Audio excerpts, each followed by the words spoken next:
Bom, gente, voltamos com mais uma parte do Café com Drink, Vida de Tentante, com a Bárbara Roque. Você vai encontrar ela no Instagram, @tentante com amor.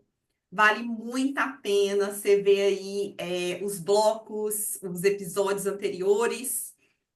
A Bárbara está revelando aí muita informação importante sobre a vida do casal e da mulher tentante. Eu vou abrir esse bloco, essa parte, com uma pergunta picante.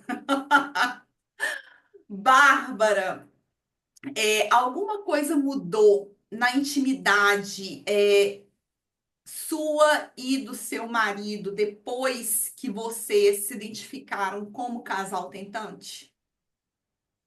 Com certeza. No início, principalmente, tá?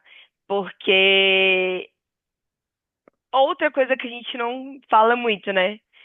A mulher, ela não pode engravidar a qualquer momento. Existe um período em que você está fértil.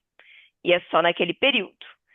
Então, quando você começa a tentar engravidar, você começa a fazer a tabelinha e acompanhar aquilo muito a sério. E o que aconteceu com a gente foi que tiveram meses ali que estava no período fértil. Às vezes nenhum dos dois queria nada, porque tem dia que você simplesmente você não está afim, gente. É isso é normal na vida de qualquer casal, isso é normal na vida de qualquer pessoa. Mas pelo fato de estamos tentando engravidar, não estamos conseguindo, temos essa obrigação todo mês nesta data. No dia X, e aí são 2, 3 dias antes do dia fértil exatamente, e 2, 3 dias pós. E às vezes você não quer, cara. Simplesmente, tipo, é exaustivo e vira uma obrigação. Então, lá no início, a gente tratou isso muito como obrigação. E Uhum. foi muito ruim, porque você via, assim, chegou um momento que a gente viu na cara dos dois que não tá legal. E uma outra coisa também, às vezes você fica se guardando só para aquele dia ali, às vezes tá um clima bacana. E não tô no meu dia fértil, não tô no meu período fértil, não vamos desperdiçar nada. Então, isso pode acontecer. Então, nós dois, quando a gente percebeu que isso estava acontecendo, a gente falou: vamos dar um passo atrás, vamos parar com isso. Antes de qualquer coisa, a gente é um casal. Então, antes de qualquer coisa, a gente precisa ter prazer um com o outro, ter uma vida um com o outro. Então, mas até chegar nisso, sim, mudou e passou a ser uma obrigação, que foi bem ruim naquele período, tá? Hoje você sente como uma obrigação? Não, hoje foi um período conturbado ali no início, acho que uns 5, 6 meses. Eu já estou nessa vida e estamos nessa vida há pouco mais de 2 anos. E depois que a gente percebeu muito rápido que tinha virado obrigação, que estava chato. E aí a gente resolveu que não seria mais e paramos, sabe? E não é uma obrigação. Primeira coisa, não é uma obrigação. Segunda coisa, não é uma obrigação a gente conseguir gestar. Não é uma obrigação isso dar certo, tudo que a gente está fazendo. A gente não tem esse peso de que tem que dar certo e que vai dar certo também. Então a gente aprendeu a levar isso de forma mais leve, sabe? O que que é? Não é mais uma obrigação. Então, o que que é hoje essa intimidade aí entre vocês? Se você pudesse resumir. Você diz aí a nossa intimidade ou esse O desejo ato, de gestar? o ato. É o prazer. É o Ok. prazer de nós dois sermos um casal. Sabe? É o nosso momento de intimidade, é o nosso momento de prazer, é o nosso momento como duas pessoas, como um casal mesmo. Então a gente leva isso agora, a gente não tem que ter relações para engravidar. A Uhum. gente tem relações porque a gente se gosta, a gente tem prazer um com o outro, a gente quer ter prazer um com o outro. Então é isso. Hoje em dia volta, né, aquele o que é o normal, o que deveria ser o normal de todo casal. Você ter prazer com a pessoa com quem você tá ali. Uhum. É, eu meio que entrei aí a saber dessa vida de tentante foi através de uma cliente minha, eu acho que eu já até mencionei, é uma cliente britânica e ela é solteira, ela não tem parceiro. ela tem aí vontade de, né, gerar uma criança independente e ela pegou muito recurso financeiro, salvou muito dinheiro e investiu esse dinheiro em tratamentos e não deu certo. E isso foi assim uma questão imensa para ela e assim mudou a vida dela totalmente. Tanto é que ela teve que mudar de país para tentar aí conseguir é, literalmente salvar centavo por centavo.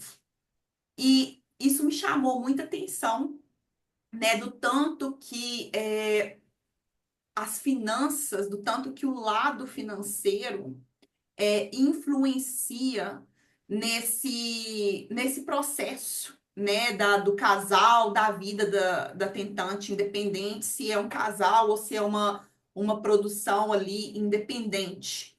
E eu queria que você falasse um pouco desses desafios financeiros. Então, eu não sei, por exemplo, se o SUS, se ele oferece aí um cuidado especial para o casal tentante ou para a mulher tentante, ou até mesmo se um plano de saúde oferece aí, cobre os custos de um casal tentante. Como é que o desafio financeiro para você, que eu imagino que para cada casal, para cada pessoa, cada mulher é diferente, mas como que foi o desafio financeiro para você?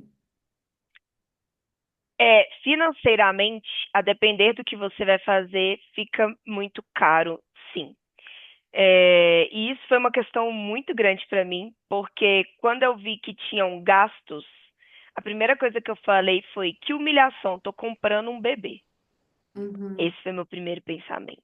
Estou pagando para ter uma criança, estou comprando uma vida. Me senti um lixo de pessoa por fazer isso. Porque eu já trouxe num comentário, num dos blocos anteriores, que é aqui o que a gente precisou, o caminho que a gente precisou seguir neste momento é a FIV, que é a fertilização in vitro. uhum, Foi muito difícil eu lidar com esses pensamentos, entender que eu não estou comprando ninguém, eu não estou, né, tendo isso. E por quê? Porque sim, existe uma entrega financeira que você precisa fazer. E estamos lidando com um sonho. E quanto custa um sonho? Quando é um sonho, a depender da clínica, ela pode pôr preços exorbitantes. É um sonho, eu vou pagar por aquilo. Existem muitas pessoas, eu já ouvi relatos de muitas pessoas que perderam tudo, perderam, gastaram o dinheiro inteiro para fazer uma FIV, para fazer uma inseminação artificial, para fazer qualquer coisa assim. Principalmente, por exemplo, essa sua cliente que você falou, ela está tentando uma produção independente, ela vai precisar procurar um banco de esperma, então vai ter um gasto financeiro ali sim. Plano de saúde, como funciona? A depender do médico que você consulta, da médica ginecologista, eu falo sempre no feminino porque eu só vou em médicas mulheres, tá? A militância aí. Sim, eu só procuro mulheres para serem minhas médicas e para qualquer tipo de atividade que eu faço, sempre mulheres. Mas enfim, a depender da médica ginecologista, o seu plano pode ou não cobrir. O meu plano não cobre a minha médica. E por que que eu escolhi essa médica? Ela foi minha médica por muitos anos, o plano cobria, o plano não cobre mais a consulta com ela, mas eu me identifico com ela. Para esse momento, eu queria tratar com ela. Ela também é especialista em infertilidade, então eu queria continuar com ela. O plano não cobre isso. A clínica de fertilidade que ela trabalha, o meu plano cobre as consultas dentro dessa clínica. Então, quando a gente descobriu ali que tinha alguma questão de infertilidade, eu passei a não me tratar no consultório dela de ginecologista e fui para a clínica de fertilidade. E aí sim o plano cobriu essas consultas. Exames. Tem plano que o exame cobre, tem plano que o exame não cobre. Os exames mais caros que eu precisei fazer, que são exames de imagem, o plano não cobriu. E aí eu tive que pagar do meu próprio bolso para eles. Alguns, eu doei óvulos, tá? Existe essa possibilidade de doação. existe uma série de questões para você poder ser uma doadora de óvulos, entre elas idade. 35 anos é a idade máxima. Eu não vou falar todas as questões aqui, porque eu não sei exatamente quais são, mas existe uma série de exames que você precisa fazer que a OMS pede. Então, a maioria desses exames para você doar são muitos exames genéticos, o plano de saúde não cobre, são exames caríssimos. Como eu queria doar óvulos, eu tinha essa possibilidade de doação de óvulos, eu paguei por esses exames e consegui, fui candidata à doação, consegui doar. E aí o fato de eu doar os óvulos fez com que o meu tratamento, a minha fertilização in vitro, ficasse mais barata também. Dependendo da quantidade de óvulos que você doa, eu, por exemplo, eu paguei só os hormônios, a medicação. A medicação o plano não cobre e a medicação é muito cara. Estamos falando aí de mais de 4 dígitos de gastos, então está acima dos, né, está na casa dos 1.000. É, dependendo da quantidade de óvulos que você doa, nem a medicação você paga. Eu não atingi essa quantidade, tá? Eu doei 12 óvulos, então você precisa doar muito para você atingir essa quantidade aí. Então, tudo precisa ser muito conversado, muito pesado e o quanto você pode gastar. Eu tenho uma quantidade X de dinheiro que eu posso investir nisso. Passou dessa quantidade, eu não vou poder investir mais. E aí é também eu entender onde eu posso e preciso parar. Sobre SUS. O SUS tem tratamentos, o SUS cobre, mas é uma fila enorme. E quanto mais tempo você espera, nós mulheres, qualquer ser humano não está ficando mais novo, a gente está sempre ficando mais velho, mas uma coisa importante de se saber, a gente já nasce com a quantidade de óvulos que a gente vai Uhum. ter na vida inteira, a gente vai só perdendo esses óvulos. Então, o quanto você pode esperar para isso? Uhum. Eu estou com 35 anos, neste momento entendi com a minha médica que posso esperar mais? Claro, gente, claro que posso esperar. A medicina está aí fazendo, né, maravilhas. Mas seria mais seguro se eu já fizesse a FIV agora, se eu já fizesse congelamento de óvulos agora. Então, eu não procurei o SUS. Eu tenho uma amiga que fez pelo particular, tem 4 anos, o filho dela já tem 4 anos, mas naquele momento ela só tinha o dinheiro para fazer uma transferência, tá? Porque eu congelei 10 óvulos, eu preciso pagar pela manutenção para manter esses Uhum. óvulos congelados. Todas as vezes que eu fizer uma transferência, eu tenho que pagar para descongelar esses óvulos, eu tenho que pagar para transferir esses óvulos de volta para o meu corpo. Essa amiga tinha dinheiro para uma transferência. Se essa uma não desse certo, ela não tinha mais. Então, o que que ela fez? Ela pagou por essa uma transferência e já entrou na fila do SUS. O bebê dela tá com 4 anos e ela ainda não foi chamada pelo SUS. Uhum. E eu não acho, ela não acha que ela vai ser chamada mais também, porque tem alguns critérios. Ela agora já tá com 42 anos. Então ela não tá. A probabilidade dela engravidar com uma fertilização in vitro vai diminuindo também. Então eles vão priorizar pessoas, mulheres ali que têm mais probabilidade de dar certo. Então, tem várias questões. É preciso muito encontrar uma clínica que você confie, porque é o que eu falei no início. Você está mexendo com sonhos. Quanto custa o sonho de uma pessoa? A clínica pode pôr o preço que ela for. Se for muito o sonho da pessoa, ela vai acabar se endividando para conseguir isso. E você precisa encontrar muito uma médica parceira. A minha médica, a gente conversa muito. Ela é muito parceira. Então, ela me traz todas as possibilidades, sabe? Ela me traz as possibilidades financeiras, ela me abre quanto que eu vou gastar com aquilo, ela é muito transparente quanto a isso, e eu sou muito transparente com ela o quanto que eu tenho para gastar ali também, sabe? Pra gente conseguir se equilibrar. E existem pessoas muito boas no mundo, sabe? Eu faço os exames sempre no mesmo lugar e, incrivelmente, eu fui atendida a maioria das vezes pela mesma atendente. E aí eu acabei contando pra ela a minha história. E aí ela conversou com o gestor dela e falou: Poxa, olha o tanto de dinheiro que a Bárbara já gastou. Será que a gente não consegue fazer alguma coisa por ela? E eles me dão desconto todas as vezes que eu Que vou lá. legal. Todas as vezes. Tipo, eles viram que eu fiz muito exame de uma vez só. Eu até me emociono de falar isso, meu olho encheu de água aqui. Mas eu precisei fazer um exame caríssimo ano passado. E aí, essa atendente junto com a gestão do laboratório, me deu um desconto de familiar. E assim, eu não paguei nem um quarto do valor que eu deveria ter pagado. Paguei muito pouco.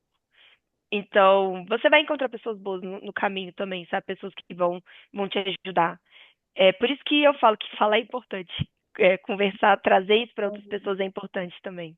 Muito Mas legal. sim, Nossa, que lindo. E é interessante porque eu não sabia, né? Mas determinados países, tipo Alemanha, é, Holanda, China, a doação de ovo é ilegal. Então, assim, várias mulheres encontram dificuldades. Por exemplo, eu tenho uma cliente que ela teve que congelar o ovo dela em Taiwan. Ela é de Hong Kong, Hong Kong é proibido, China é proibido. Ela saiu e teve que, assim, imagina você ter que sair do seu país para congelar os seus ovos, você tem que pagar em outra moeda, é um gasto, assim, enorme, né? E é uma coisa que, independente ali do seu padrão de vida econômico, vai ter um gasto muito grande, né, na sua finança, na sua poupança. Para a gente fechar esse bloco, qual que é o maior desafio da vida do casal tentante e da vida da mulher tentante para você? para mim, o maior desafio é não fazer disso a única razão da minha vida. É não me anular como mulher e não anular o meu relacionamento e a minha vida a dois. É saber que existe vida além disso e viver essa vida, sabe?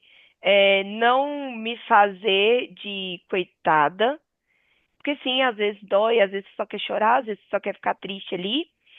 E ser feliz. Eu tenho muitos momentos felizes da minha vida. Isso é só um pedacinho da minha vida, sabe? Então, pra mim, o mais difícil é isso, não fazer disso a única coisa que eu tenho na minha vida. E por isso que eu falei, assim, que aqui a gente leva muito a sério a nossa vida a dois. É, a gente faz muitos programas nós dois. A gente se diverte muito. Eu faço muitas coisas. Quando eu me defino quem sou eu, a primeira coisa que eu falo, eu sou Bárbara, mulher. Antes de qualquer coisa, eu sou mulher. Então, eu faço muita coisa para me lembrar disso, que eu sou mulher. Eu tenho muitos hobbies. Eu tenho muitas coisas que eu gosto de fazer para voltar para esse lugar de mulher, para voltar para isso.